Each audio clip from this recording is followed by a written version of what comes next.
ETV YouTube channels లో మీ వ్యాపార ప్రకటనల కోసం ఈ నంబర్కి కాల్ చేయండి.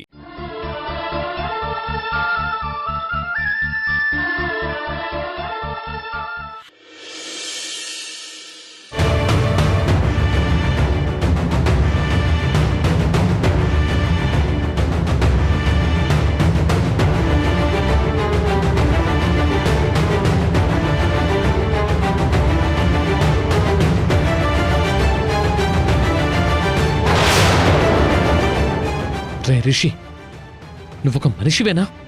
వేస్ట్ ఫెలోవిరా నువ్వు. నాకొచ్చిన కోపానికి నేను ఆఫీస్లోనే తగలబెట్టేవాణ్ణి, కానీ వీణ మోహన్ చూసి సైలెంట్గా ఉన్నాను. కార్తీక్, వచ్చావా? వచ్చి భోంచేయ్. ఆకలిగా లేదమ్మా. ఏమైంది నాన్నా? కోపంగా ఉన్నట్టున్నావు. ఏం లేదమ్మా, నథింగ్. ఏదో దాస్తున్నావు. చెప్పు బాబు, ఏమైంది? అమ్మా, నువ్వు భోంచేసావా?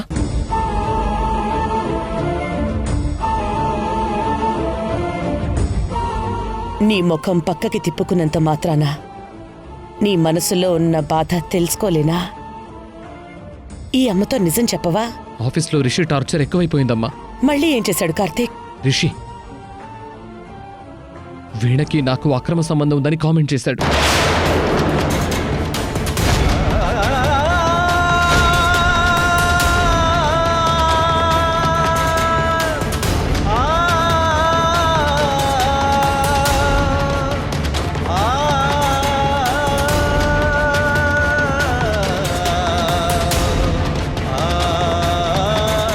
వీణ పెళ్లి కాగానే నా మనసులో తన జ్ఞాపకాల్ని సమాధి చేశాను.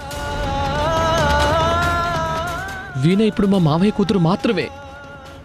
నాకు తనకు ఎలాంటి సంబంధం లేదు. ఇప్పుడు ఆ ఇంటి కోడలిగా వీణ మీద ఆ ఇంటి పరువు ప్రతిష్ఠ ఆధారపడున్నాయి.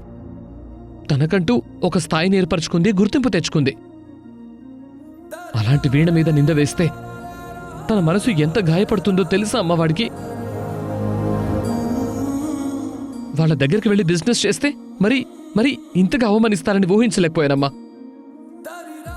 రోజు అవమానించడానికి అన్నట్టు ప్రతిరోజు వెళ్ళి ప్రెజెంట్ వేయించుకోవాలని కొత్త రూల్ పెట్టాడు.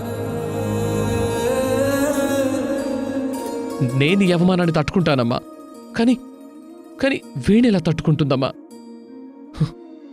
ఇలా హింస పెట్టడానికి వీణని పెళ్లి చేసుకున్నాడు ఆ మనిషి. వాడు మనిషి కాదు కార్తీక్. 1కి 2 సార్లు బెదిరించాను, భయపెట్టి బుద్ధి మార్చుకోమని చెప్పాను.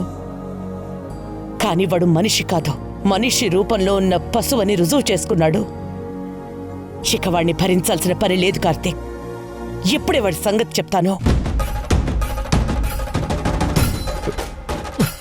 వద్దమ్మా, ప్లీజ్ కాల్ చేయొద్దు.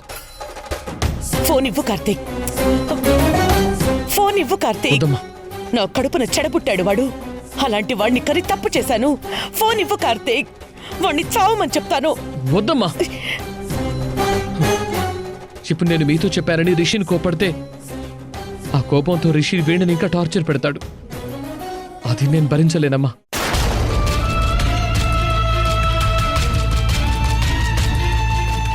వీణ దూరమైనా గాని వీణ బావుండాలని నువ్వు తప్పిస్తున్నావు. కానీ 3 ముళ్ళు వేసి 7 అడుగులు నడిచిన వాడు వీణ బ్రతికుండగానే నరకం చూపిస్తున్నాడు.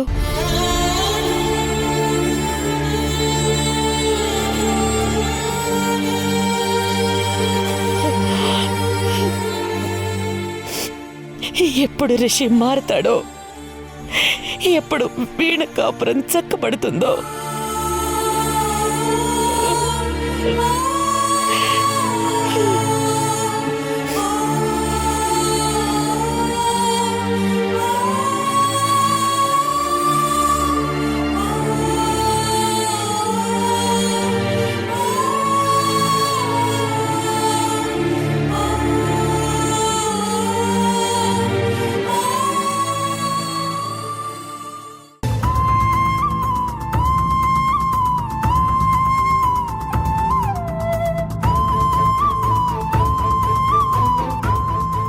నింద కాదు వీణా, నిజం చెప్తున్నా. నిన్ను మర్చిపోవడం చేతకాకనే బిజినెస్ వంక పెట్టుకొని వస్తున్నాడు. నీతో మాట్లాడుతున్నాడు. నువ్వు కూడా పాజిటివ్గానే మూవ్ అవుతున్నావు. నువ్వు కరెక్ట్గానే విన్నావు. నేను శ్రీ కాంప్రమైజ్ అయ్యాం. సో అత్తయ్యతో ఇంతకు ముందు హనీమూన్కి నో అని చెప్పి నేనే ఎస్ చెప్పబోతున్నాను. ఒక పక్క రిషి రెచ్చిపోతున్నాడు, ఇంకో పక్క వేద హనీమూన్కి తప్పక వెళ్ళేలా లాక్ చేసింది. ఇప్పుడు ఏం చేయాలి? మొన్న వేద వెళ్ళడం ఇష్టం లేదన్నందుకు నేను అదే రీజన్ చెప్పి ఎస్కేప్ అయ్యాను. ఇప్పుడు ఆ ఛాన్స్ కూడా లేకుండా పోయింది. నో చెప్పడానికి నా దగ్గర రీజన్ కూడా లేదు. అన్ని సమస్యలు ఒకేసారి చుట్టుముట్టాయి. ఓ గాడ్.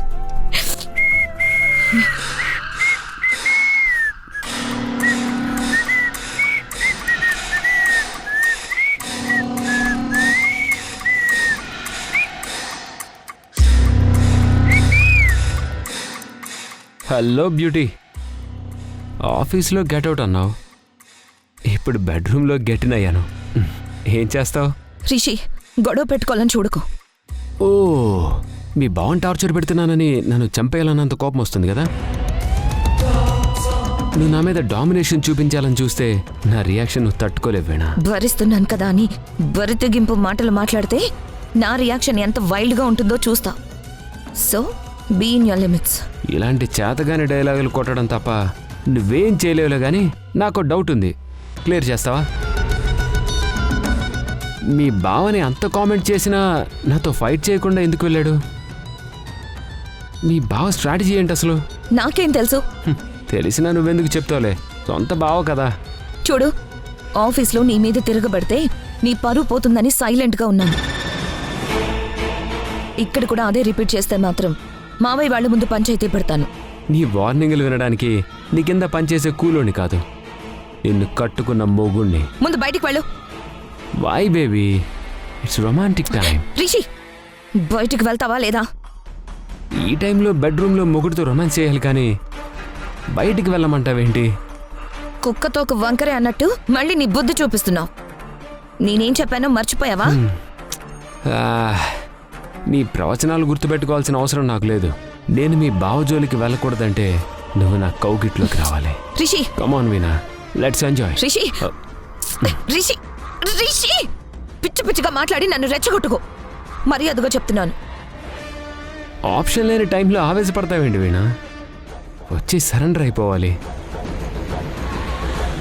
నువ్వు ఓకే చెప్పు, నువ్వు చేసిన తప్పులన్నీ క్షమిస్తాను, నిన్ను మహారాణిలా చూసుకుంటాను. రిషి, దగ్గరకు రావద్దు రిషి. నేనేం చేస్తానో నాకే తెలియదు రిషి. ఈరోజే మన ఫస్ట్ నైట్ అనుకో, ఫుల్గా ఎంజాయ్ చేద్దాం. Come on Veena. Rishi, Rishi, stop it.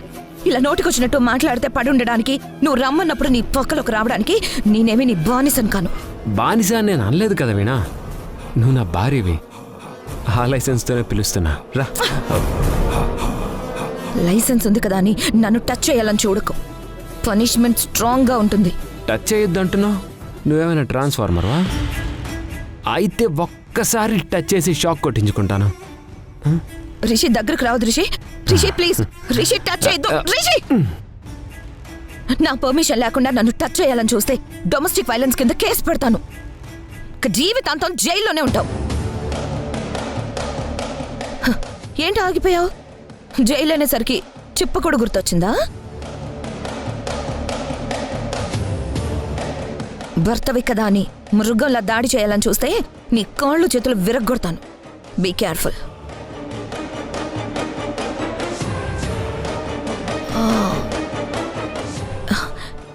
ఇప్పుడు టచ్ చేసి చూడు, ట్రాన్స్ఫార్మర్నో కాదో తెలుస్తుంది. టచ్.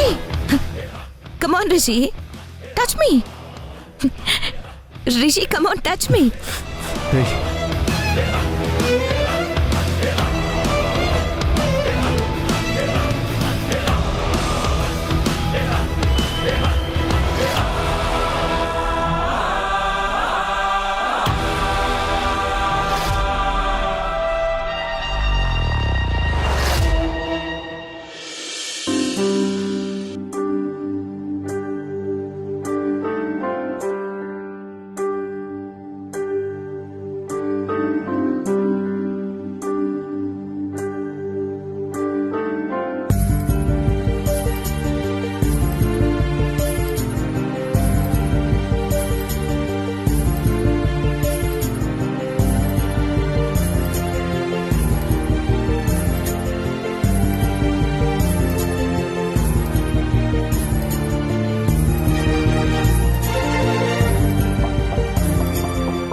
బావున్నాను వీణా. నువ్వెలా ఉన్నావు? బాగున్నానత్తయ్య. లోపలికి రమ్మా.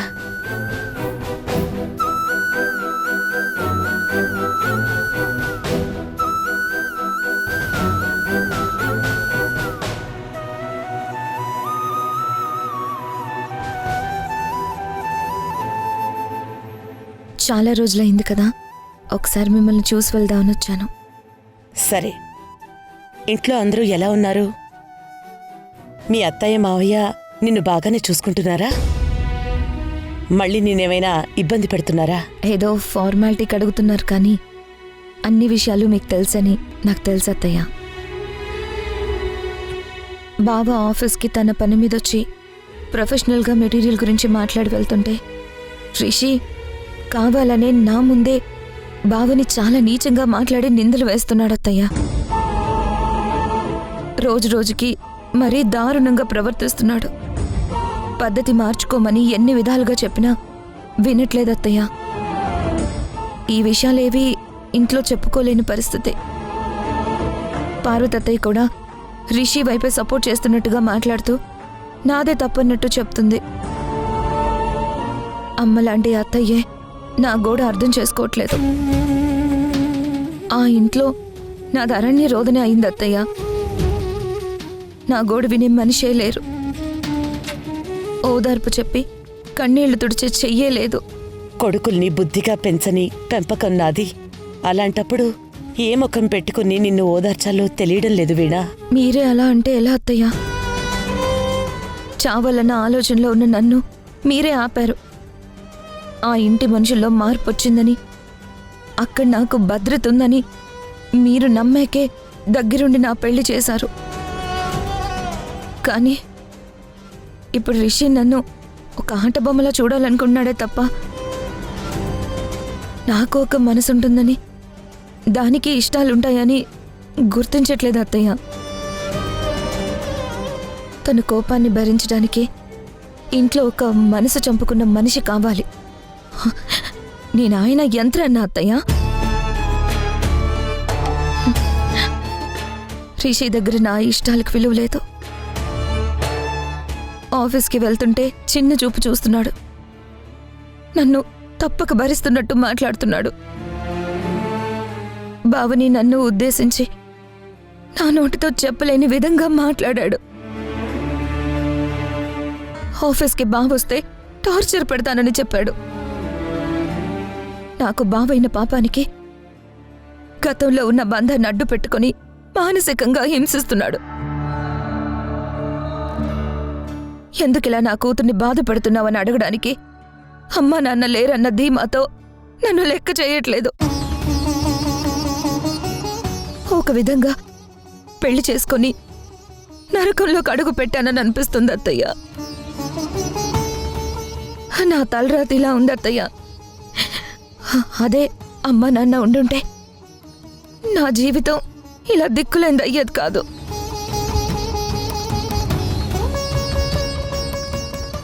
తాళి కట్టాడు అనే అహంకారంతో వాడిని భరించాల్సిన అవసరం లేదు వీణా. ఇప్పుడు నాతో చెప్పిన మాటలన్నీ వాడితో చెప్పు. నువ్వు చెప్పాక కూడా వాడు నిన్ను బాధ పెట్టాడే అనుకో. ఇప్పటి వరకు నేను అత్తగా నీకేమీ చెయ్యలేదు.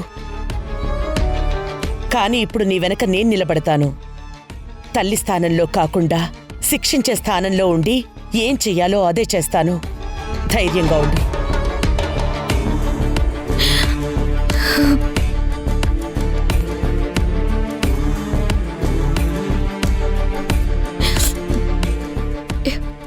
బాధపడకు వీణా.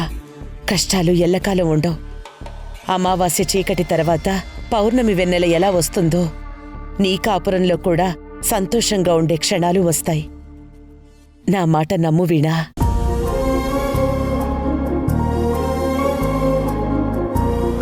మనసులో భారమంతా దిగిపోయినట్టు అనిపిస్తుంది అత్తయ్య. నా వెనుక మీరున్నారన్న మాటతో నాకు 1000 ఏనుగుల బలం వచ్చింది.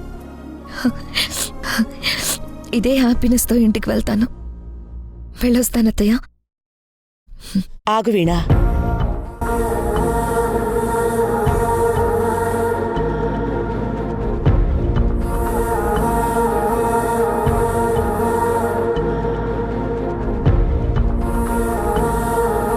థ్యాంక్స్ అత్తయ్య.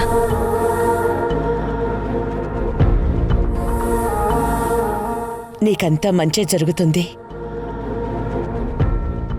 వీణా, ఇంట్లో కొంచెం జాగ్రత్తగా ఉండు, సరేనా? సరే అత్తయ్య.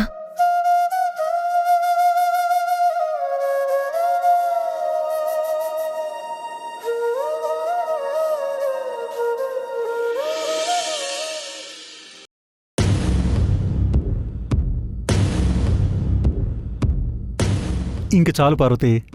రిషి, అంత దిగులుగా ఉన్నావేంటి? వంటలు నచ్చలేదా, లేదంటే తినడం ఇష్టం లేదా? ఆఫీస్ విషయాల్ని ఇంట్లో ఆలోచించకూడదు రిషి, ఎక్కడివక్కడే వదిలేయాలి. రిషి, ఏమైందిరా? అదే రేపు మదర్స్ డే వస్తుంది కదా, అత్తయ్య గుర్తొస్తుందేమో మామయ్య.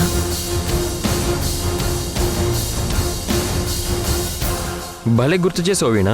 ఈసారి మదర్స్ డేని గ్రాండ్గా సెలబ్రేట్ చేయాలి. రే రిషి, ఏమంటావు? నాకు ఇంట్రెస్ట్ లేదు. అలా అంటావేంటి రిషి? అత్తయ్యకి కృతజ్ఞతలు చెప్పుకోవడానికి వచ్చిన ఛాన్స్ని ఎందుకు మిస్ చేసుకుంటున్నావు? అమ్మ నీ కోసం ఎంత చేసిందిరా. తనే కదా నీ పెళ్లి దగ్గరుండి జరిపించింది. కొంచెమైనా గ్రాటిట్యూడ్ ఉండాలి. మరీ ఫూల్లా బిహేవ్ చేయొద్దు. నువ్వు కూడా సెలబ్రేషన్స్లో ఉంటున్నావు అంతే. రిషి, శ్రీ చెప్పినట్టు ఒప్పుకో. అందరం కలిసి సంతోషంగా జరుపుకుంటే అక్క కూడా ఆనందపడుతుంది. డాడ్, ఏంటి ఆలోచిస్తున్నారు? మీరు ప్లాన్ చేస్తున్నారు బానే ఉందిరా, కానీ సరస్వతి ఇక్కడికి రావడానికి ఒప్పుకుంటుందా అని ఆలోచిస్తున్నాను. నా మనసులో ఉన్న మాట చెప్పావన్నయ్య. సరస్వతి వదిన నీ ప్రాణం మీదకొస్తే వచ్చింది తప్ప మామూలు టైంలో ఇంటి మొహం చూసిందే లేదు. పిన్ని, అవన్నీ ఇప్పుడెందుకు? ఏదైనా ఉపాయం ఉంటే చెప్పు. అమ్మ రాకుండే ప్రోగ్రామ్ ఎలా జరుగుతుంది? క్యాన్సిల్ చేయండి, ఇదే బెస్ట్ ఐడియా. మనసుంటే మార్గం ఉంటుంది రిషి. ఏదైనా సొల్యూషన్ ఉండే ఉంటుంది. ఆలోచించాలంతే. వేణ చెప్పింది నిజమే అనుకో, ఆలోచించండి మరి.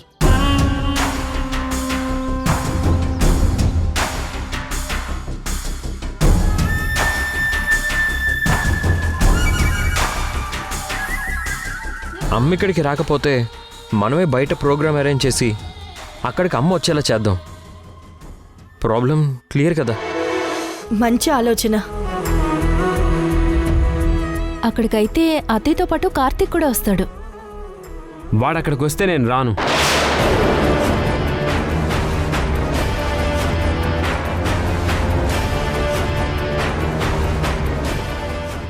రేయ్, సీరియస్ అవ్వకు, కొంచెం కూల్గా ఉండు.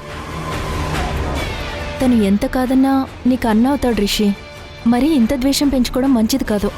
కాదు, వాడు నాకు అన్న కాదు, నా అన్న శ్రీ మాత్రమే. అట్టమైన వాడు నాకు అన్న అని ఇంకొకసారి అనొద్దు వదినా.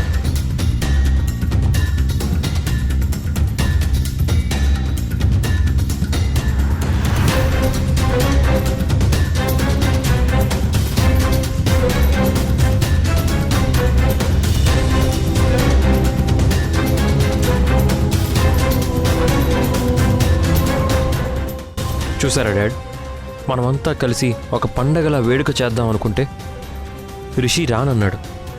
మీరైనా వాడికి నచ్చజెప్పచ్చు కదా. ఇదే మంచి అవకాశం. డైరెక్ట్గా రానని చెప్తే బ్యాడ్ అవుతాను. నేను కూడా రాను శ్రీ.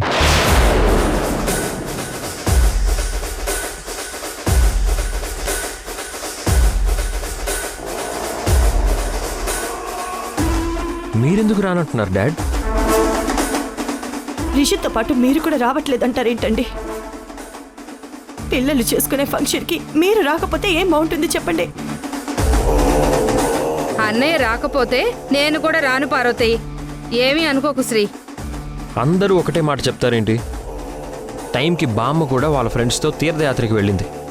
ఇంకా ఫంక్షన్ ఏం చేస్తాం? మావయ్య, శ్రీ ఎంతో ఆశపడి మదర్స్ డే ప్రోగ్రాం చేస్తానంటే ఎవరు రాకపోతే ఎంత ఫీల్ అవుతాడో ఒక్కసారి ఆలోచించండి. రిషి కూడా నా కొడుకే కదా వేద. వాడు రాకుండా నేను అక్కడికి వెళ్తే వాడు ఎంత లోన్లీగా ఫీల్ అవుతాడో నువ్వు కూడా ఆలోచించు. ఎంతమంది బాధపడే బదులు ఆవిడ్నే ఇంటికి రమ్మని చెప్పచ్చుగా. ఆహా, అదే పిల్లలు అడిగితే కాదనే తల్లుంటుందా అని నా మొహం మండ. అమ్మ పట్టుదల ఏంటో మనందరికీ తెలుసు కదా, పిలిచిన ప్రయోజనం ఉండదు. నాకు ఇష్టం లేని ప్లేస్కి రావడం అంటే నరకంలా ఉంటుంది. పైగా ఆ సరస్వతి కోసం అంటే రక్తం మరిగిపోతుంది. ఏమండి, మీరే కొంచెం పెద్ద మనసు చేసుకొని పిల్లల కోసం రావచ్చుగా. ప్లీజ్ మావయ్య, రిషిలాగే మీరు కూడా డిసప్పాయింట్ చేయొద్దు. ప్లీజ్ మావయ్య. ఆపండి, ఆపండి.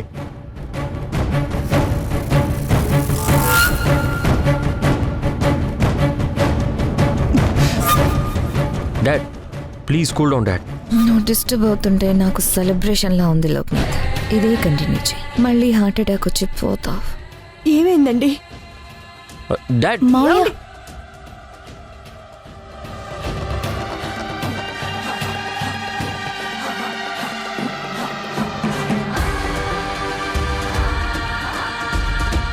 హ్యాపీ మదర్స్ డే అమ్మా.